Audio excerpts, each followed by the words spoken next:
So this is our last lesson for chapter 1, and we're going to be looking at the continuity of a function. So there's different options. Obviously, if you have a function that looks like this is continuous for all values in your domain. This one has a little hole here, so it's discontinuous at that point. And on this graph, it's the x equals 1 value. That's discontinuous. This one is also discontinuous, so you can kind of see what is discontinuous. And this one is also discontinuous because neither side actually ever reached that asymptote. Right, so to test whether a function is continuous or not, I mean, if you have a graph of it right there in front of you, you can just look at the graph. But to test if a function is discontinuous or not, or continuous, two things. One, that function f at x must be defined at that value a, whatever value that is. And the limit must also exist. It's important that it's both. So let's look at these. Notice that in this case right here, the function is defined at x equals 1. It's right there. But it's discontinuous. And the reason why it's discontinuous is because you can see the limit as it approaches from the left and as it approaches from the right are different. So the limit does not exist in that case. So even though it's defined because the limit doesn't exist, it's discontinuous. Okay, now in this one here, you can see that the limit actually exists because coming from the left and from the right, they both approach the same value. So in this case, the limit exists, but the function is not defined at that point. So it's discontinuous. You need to satisfy both conditions. The function must be defined at that point, and the limit must exist. All right, so let's test this with a function.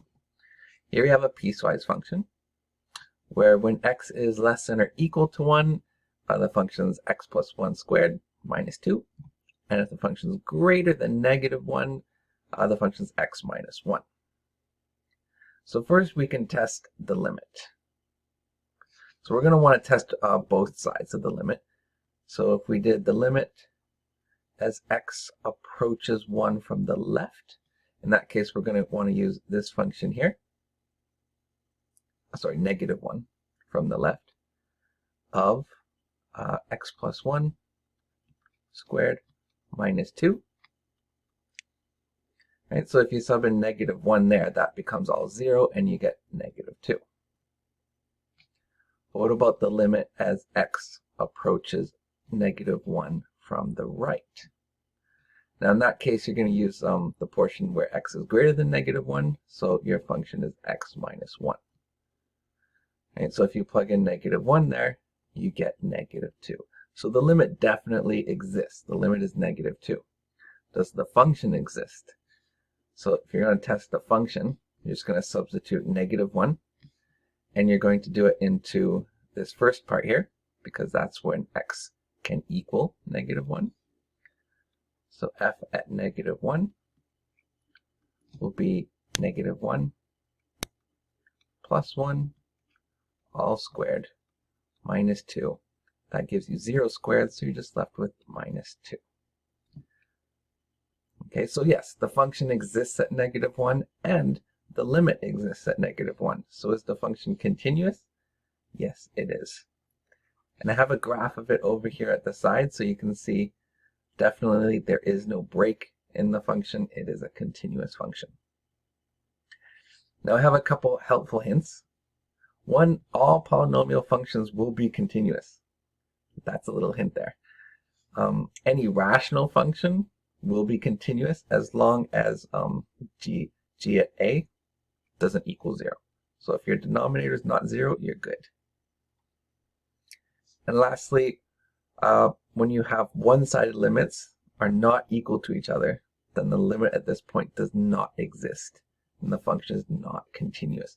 So we've seen things like that, especially with like certain instances of absolute values that we did in yesterday's lesson. But we're going to do some examples today. we'll start with our first one. So the first one says, is this function here, x cubed minus x, continuous at x equals 2? Okay, well, let's test the function. Does it exist at that value? So if we substitute 2, we get 2 cubed minus 2. So that's 8 minus 2. Oh, we just get 6. What about the limit? You take the limit as x approaches 2 for x cubed minus x. Okay, again, in this case, we're technically just substituting 2 again. We get 6. So yes, the function is continuous. And I've graphed it over here on Desmos. So this is the, up here, the blue one. And so this blue graph is our x cubed minus x. So you can see when the function reaches 2, should be right here, right there. So it's definitely continuous.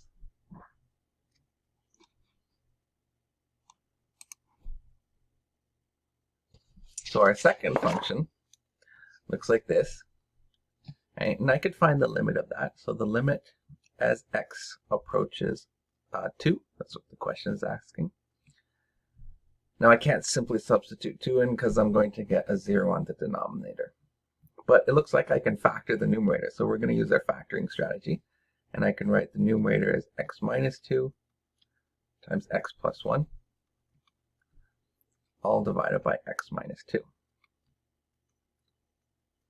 And I can cancel that because the limit doesn't care about the value x equals 2, only values that approach x equals 2. And so now the limit as x approaches 2 of just x plus 1 is 3. All right, so the limit definitely exists in this case. The function approaches 3 from both left and right. But does the function exist at 2? And you can probably tell. If we put in 2 into the denominator, we get 2 minus 2, we get 0 in there. So we're dividing by 0. So this is going to be undefined. So in this case, no, it's not continuous at this point. And I can show you here. I have a graph here. Now let me just get rid of this green one here. I'll make that 10 for now. Okay, so this red line is what we're looking at. And if I go to the value of 2, there, you can see it's undefined. So there's a break right there in the function. It's not continuous.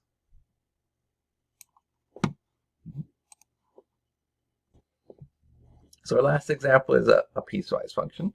So let's find the limit, and we'll do it from the left first. So the limit as x approaches 2 from the left, and that would be this function, the first one, where x is less than 2. So for 4 minus x squared.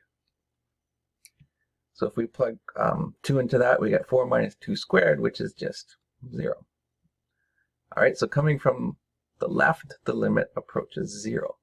Coming from the right, we do x approaches 2 from the right. That's this function, where the function is greater than 2, and it's just a constant 3. And that from our properties, we know the limit is just 3. So since the limit coming from the left doesn't agree with the limit coming from the right, the limit does not exist. Now the function at 2 exists, right? This says x is greater than or equal to 2. So the function at the value of 2 exists. It's just 3. But because the limit, so limit does not exist. Because the limit does not exist, this is not continuous. So no, it's not continuous. And I have that over here as well. Let me put this back to 2. And so the green is our piecewise function.